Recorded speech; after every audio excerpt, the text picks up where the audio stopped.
गोकुल सिंह स्मारक महाविद्यालय की ऑनलाइन कक्षा में आप सभी प्रशिक्षुओं का स्वागत है। आज हम डीएलएड सेकेंड सेमेस्टर के अंतर्गत आपको पढ़ाएंगे शब्द, जिसमें आपको पिछली कक्षा में आपको शब्द के बारे में और बता भी चुके हैं। शब्द क्या है, शब्द के प्रकार कितने हैं या शब्दों का वर्गीकरण कितने प्रकार से किया गया है। जिसमें से हम आपको बताए थे कि शब्दों का वर्गीकरण 4 प्रकार से हुआ है। इसमें व्युत्पत्ति के आधार पर शब्द के भेद, उत्पत्ति के आधार पर शब्द के भेद और प्रयोग के आधार पर, उसके बाद अर्थ के आधार पर। जिसमें पिछले वीडियो में आपको व्युत्पत्ति के आधार पर और उत्पत्ति के आधार पर शब्द के भेद बता चुके हैं। आज हम आपको बताएंगे रूपांतरण या प्रयोग के आधार पर शब्द के भेद। प्रयोग के आधार पर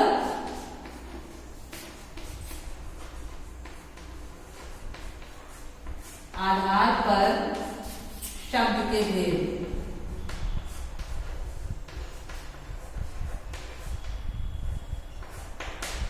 तो रूपांतरण या प्रयोग के आधार पर शब्द के भेद 2 होते हैं। कौन कौन से? पहला है विकारी शब्द, विकारी शब्द, और दूसरा है अविकारी शब्द। अविकारी शब्द। अब सर्वप्रथम हम देखेंगे रूपांतरण का मतलब होता है परिवर्तन करना। परिवर्तन मतलब बदलना। तो विकारी शब्द को सबसे पहले देखेंगे कि विकारी शब्द वे शब्द होते हैं जिनका लिंग, वचन, काल या कर्ता के आधार पर यदि परिवर्तन हो जाता है तो वह विकारी शब्द कहलाता है। अर्थात लिंग, वचन, कर्ता के अनुसार परिवर्तित होने वाले शब्दों को ही विकारी शब्द कहा जाता है। जैसे कहें मैं पढ़ता हूं, मैं पढ़ता हूं। ठीक, अब हम सर्वप्रथम इसे बदलेंगे लिंग के आधार पर। तो लिंग के आधार पर यदि परिवर्तित करेंगे तो हम इसे क्या कहेंगे? मैं पढ़ती हूं। पहले पुल्लिंग था, अब क्या हो गया? स्त्रीलिंग। मैं पढ़ती हूं। ठीक, अब काल के अनुसार यदि परिवर्तित करें या वचन के अनुसार, पहले वचन के अनुसार देख लेते हैं। वचन के अनुसार यदि परिवर्तित करते हैं तो क्या लिखेंगे? हम सब। हम सब पढ़ते हैं। हम सब पढ़ते हैं। ठीक, लिंग के आधार पर परिवर्तन हो गया, वचन के आधार पर परिवर्तन हो गया, और काल के आधार में क्या लिखेंगे? हम सब या मैं पढ़ता हूं। लिंग के आधार पर परिवर्तन करें तो मैं पढ़ती हूं, मैं पढ़ता हूं, या लिंग के आधार पर मैं पढ़ती हूं, वचन के आधार पर हम सब पढ़ते हैं। अब लिंग, वचन, काल के अनुसार जिन शब्दों में परिवर्तन हो जा रहा है, तो जिन शब्दों में परिवर्तन हो जा रहा है वे सब क्या कहलाएंगे? विकारी शब्द। विकारी शब्द। विकारी शब्द 4 प्रकार के होते हैं। कौन कौन से? विकारी शब्द 4 प्रकार के हैं। पहला है संज्ञा, दूसरा है सर्वनाम, तीसरा है क्रिया, और चौथा है विशेषण।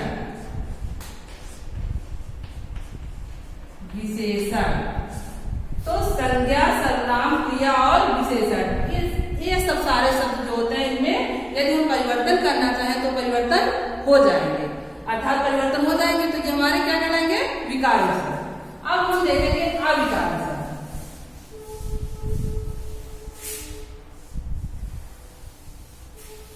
अब देखेंगे अविकारी शब्द। तो जैसा भी हमने आपको बताया, विकारी शब्द वे होते हैं जिनमें परिवर्तन हो जाता है। किसके आधार पर? लिंग, वचन, काल के आधार पर परिवर्तन हो जाता है। और अविकारी शब्द वे होते हैं जिनमें लिंग, वचन और काल के आधार पर या कर्ता के आधार पर परिवर्तन नहीं होता। अर्थात अविकारी शब्द वे होते हैं,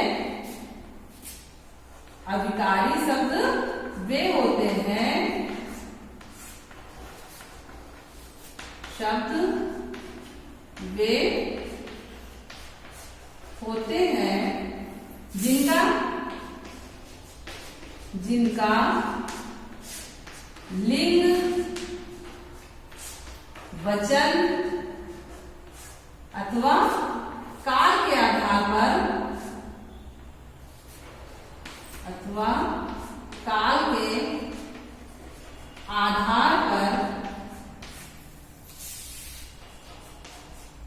परिवर्तन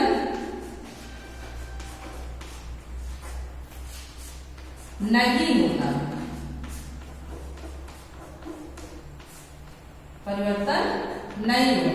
मतलब ये कि परिवर्तन हो जाए तो विकारी शब्द और परिवर्तन जिन शब्दों में नहीं होता वो अविकारी शब्द। अविकारी शब्द भी 4 प्रकार के होते हैं। कौन कौन से? पहला है क्रिया विशेषण और दूसरा है संबंध बोधक,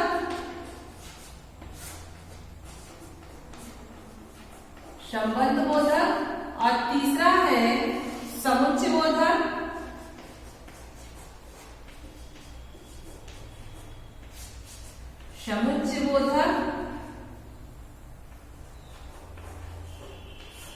और चौथा है विस्मयादि बोधक।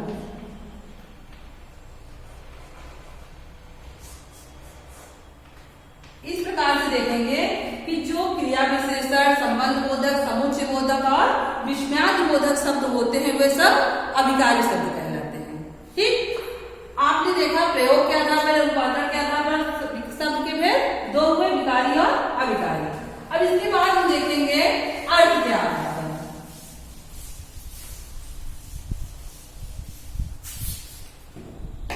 अब शब्द के भेद देखेंगे हम अर्थ के आधार पर। अर्थ के आधार पर शब्द के भेद।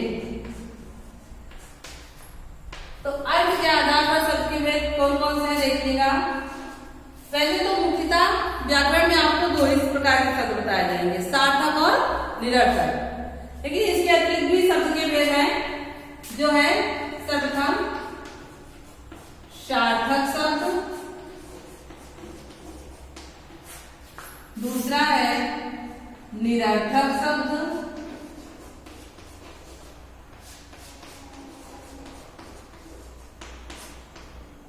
तीसरा है एकार्थी शब्द,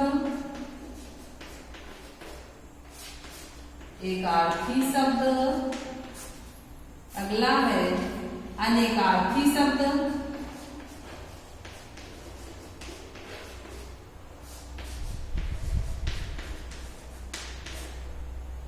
अगला है समानार्थी शब्द,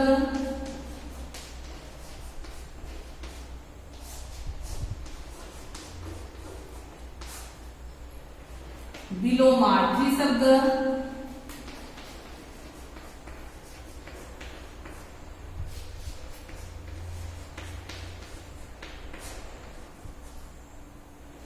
पर्यायवाची शब्द,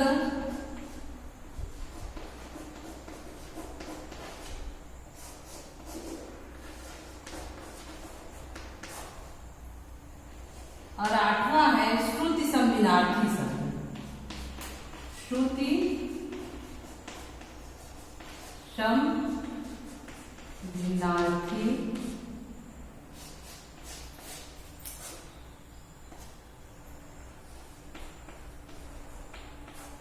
शब्द। इस प्रकार से आप देख रहे होंगे कि अर्थ के आधार पर शब्द के भेद कितने हो गए? 8। सार्थक शब्द, निरर्थक शब्द, एकार्थी, अनेकार्थी शब्द, समानार्थी शब्द, विलोमार्थी शब्द, पर्यायवाची शब्द और श्रुति संविनार्थी शब्द। सर्वप्रथम हम देखेंगे सार्थक शब्द।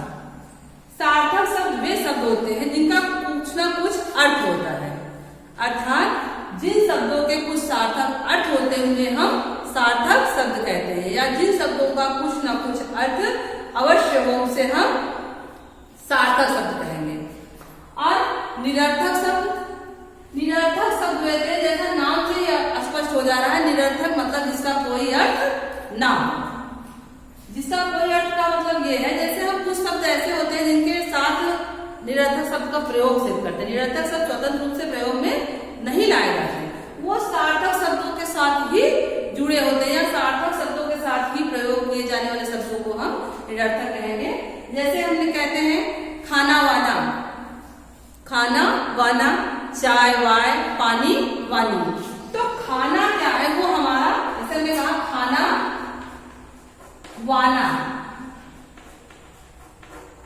अब वाना क्या है, कुछ नहीं, वाना मतलब क्या होता है हमें नहीं पता, अर्थात वाना क्या हो गया आपका निरर्थक शब्द कहलाएगा। ये है आपका निरर्थक। खाना क्या है, ये आपका सार्थक शब्द है। तो इस प्रकार से देख रहे हैं कि सार्थक शब्द के साथ ही निरर्थक शब्द जुड़ा हुआ है, निरर्थक शब्दों का प्रयोग हम करते हैं। चाय वाय, चाय वाय, वाय क्या है, यही है आपका निरर्थक शब्द। पानी वानी, वानी क्या है, यही है निरर्थक शब्द। ठीक, इस प्रकार से हम कह सकते हैं कि जिन शब्दों का कोई अर्थ नहीं वही है हमारा निरर्थक शब्द। अब इसके बाद हम देखेंगे एक अर्थी शब्द। एक अर्थी, एक का मतलब है और इसका तात्पर्य अर्थ से होता है, अर्थात वे शब्द जिनका एक अर्थ हो, वे शब्द जिनका एक ही अर्थ हो, वे हमारे एक अर्थी शब्द कहलाते हैं। एक अर्थी शब्द के अंतर्गत जैसे पुस्तक, घर, गाय, किताब, सॉरी मेज, कुर्सी, कुछ भी कह सकते हैं। तो इनसे हमें एक ही अर्थ का बोध हो रहा है, कोई दूसरा, हमने किताब कहा या कुर्सी कहा, मेज कहा, गाय कहा, तो उससे हमें एक ही अर्थ का बोध हो रहा है। इसलिए इस प्रकार के शब्द जो होते हैं वो हमारे एक अर्थी शब्द के अंतर्गत आते हैं। उसके बाद जो है देखेंगे अनेकार्थी शब्द। अनेकार्थी, अनेक अर्थ देने वाला, नाम से ही स्पष्ट है ना, अनेक अर्थ देने वाला, अर्थात वे शब्द जिनका एक से अधिक अर्थ होता है, वे शब्द जिनका एक से अधिक अर्थ हो, वे अनेकार्थी शब्द के अंतर्गत आते हैं या वे अनेकार्थी शब्द कहलाते हैं। जैसे हमने कहा हार, हार, अब हार का तात्पर्य किसी से भी लगाया जा सकता है, किसी युद्ध में पराजय से भी या गले के हार से भी। तो यहाँ पे हार शब्द का अनेक अर्थ हो रहा है ना, एक से अधिक अर्थ हो रहा है। शब्द दोनों है हार, लेकिन एक हार हो गया आपका युद्ध में, एक हार का मतलब हो गया युद्ध में पराजय, और दूसरे हार का मतलब हो सकता है गले का हार, गले का हार। इस प्रकार से एक ही शब्द के यदि अनेक अर्थ आ रहे हैं तो वे हमारे अनेकार्थी शब्द कहलाएंगे। अब इसके बाद हम देखेंगे समानार्थी शब्द। समानार्थी शब्द का मतलब होता है जो शब्द समान अर्थ देते हैं। समान अर्थ देने का मतलब एक ही अर्थ के समान दूसरा अर्थ भी हो, वे हमारे समानार्थी शब्द कहलाते हैं। समान अर्थ देने वाले शब्द को ही समानार्थी शब्द कहेंगे। उसके बाद है विलोमार्थी, जिसे हम विलोम शब्द कहते हैं। विलोम शब्द, विलोम का मतलब होता है उल्टा, अर्थात उल्टा अर्थ देने वाले शब्दों को हम विलोमार्थी शब्द या विलोम शब्द कहते हैं। विलोम शब्द को ही विलोमार्थी शब्द कहा जाता है। किसी भी शब्द का उल्टा अर्थ बताने वाला शब्द जो होता है वही आप विलोमार्थी शब्द कहलाता है। उसके बाद देखेंगे पर्यायवाची शब्द। पर्यायवाची शब्द का मतलब होता है कि एक ही शब्द के, एक ही अर्थ के अनेक शब्द, जैसे अर्थ शब्द का एक ही हो लेकिन शब्द जो होते हैं वो अलग अलग होते हैं। जैसे विलोमार्थी शब्द का प्रयोग जो है या शब्दों का अलग अलग प्रयोग इसलिए किया जाता है जहां पे जिस प्रकार की स्थिति होती है वहां पर उसी प्रकार के या उनकी अनुरूप ही शब्दों का प्रयोग किया जाता है। जैसे मान लीजिए कृष्ण भगवान को कोई बांसुरी वाला कहता है, कोई कंस निकंदन कहता है, कोई माखन चोर कहता है ना, तो उनके अलग अलग नाम तो रखे गए हैं। जैसे मान लीजिए हम उनको जो है कंस निकंदन कहें, तो कंस निकंदन क्यों कहते हैं? क्योंकि वध किया था। अब मान लीजिए कि हम जैसे द्रौपदी का चीर हरण हो रहा था, उस समय वो कहती है, कंस निकंदन ना करके कहती है माखन चोर, हे गोपियों के प्यारे मेरी रक्षा करो, तो क्या वो उचित होता? नहीं, क्योंकि वो वहां पे उनको अपनी सहायता के लिए किस लिए पुकारे? क्योंकि वह जानती है कि भगवान कृष्ण ने कंस का वध किया था, वो हमारी रक्षा कर सकते हैं। तो जैसी स्थिति हो, जैसी परिस्थिति हो, परिस्थिति के अनुरूप ही शब्दों का चयन करना चाहिए। जैसे नारी जगत, नारी जगत। अब नारी को कामनी भी कहते हैं। यदि नारी जगत के स्थान पर हम कामनी जगत कहें तो क्या अच्छा लगेगा? नहीं ना। इसीलिए पर्यायवाची शब्दों का जो है अर्थ शब्द जो होता है वो अलग अलग होता है, लेकिन सबका अर्थ जो होता है वो एक ही होता है। तो पर्यायवाची शब्द भी 3 प्रकार के होते हैं। इनको देखें थोड़ा सा। पर्यायवाची शब्द 3 प्रकार के हैं। पहला है पूर्ण पर्याय,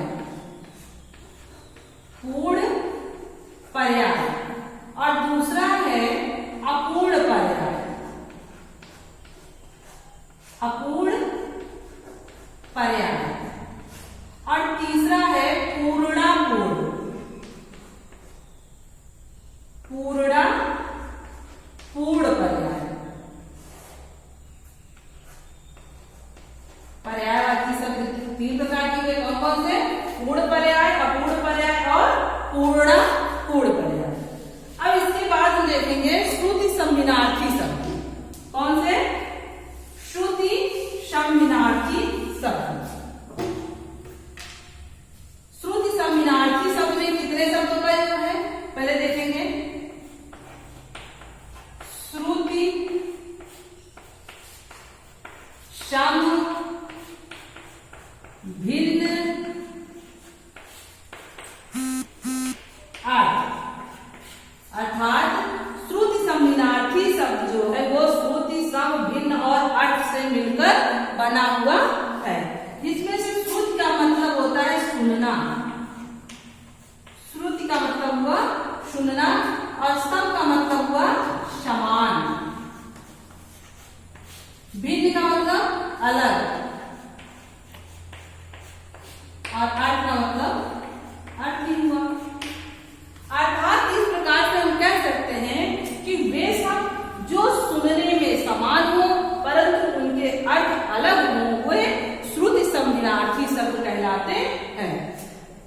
अर्थात सुनने में समान परंतु भिन्न अर्थ देने वाले शब्द को ही हम श्रुति सम्मिनार्थी शब्द कहते हैं। जैसे है जगत, जगत, और ये भी है जगत। अब आप देख रहे होंगे कि ये सुनने में देखने में समान लग रहा है, थोड़ा सा अंतर है ना? तो सुनने में समान लग रहा है लेकिन दोनों का अर्थ जो है वो अलग है। जगत का मतलब होता है एक ये वाला जगत जो है, इसका मतलब होता है कुएं का चबूतरा, जो कुएं के चारों तरफ घेरा, एक घेरा टाइप का बना होता है ना, तो कुएं के चारों तरफ जो घेरा बना होता है उसे कहते हैं चबूतरा। इस प्रकार से एक कुएं का मतलब हो गया कुएं का चबूतरा, और दूसरे जगत का मतलब हो गया संसार। ठीक, इसी प्रकार से बहुत सारे शब्द हैं, जैसे दिन और दीन। दिन का मतलब दिवस, दिन का मतलब दिवस, ये प्रतिदिन जो होता है, और दीन का मतलब होता है गरीब। इसी प्रकार से बहुत सारे शब्द हैं। अहम, अहम माने होता है घमंड, और संस्कृत में अहम शब्द का प्रयोग होता है किसके लिए? मैं के लिए। तो अर्थात इस प्रकार से देखेंगे कि जो सुनने में समान हो लेकिन भिन्न अर्थ देते हुए हम कहते हैं श्रुति सम्मिनार्थी शब्द। अब आपने आज देखा अर्थ के अंतर्गत शब्द के भेद। हाँ, सार्थक शब्द आपने देखा, निरर्थक देखा, एकार्थी, अनेकार्थी, समानार्थी, विलोमार्थी, पर्यायवाची और श्रुति सम्मिनार्थी। इस प्रकार से जो है आज आपका अर्थ के भेद जो होते हैं वो कंप्लीट हो गए। अब अगले वीडियो में हम फिर आपसे मिलते हैं, तब तक के लिए धन्यवाद।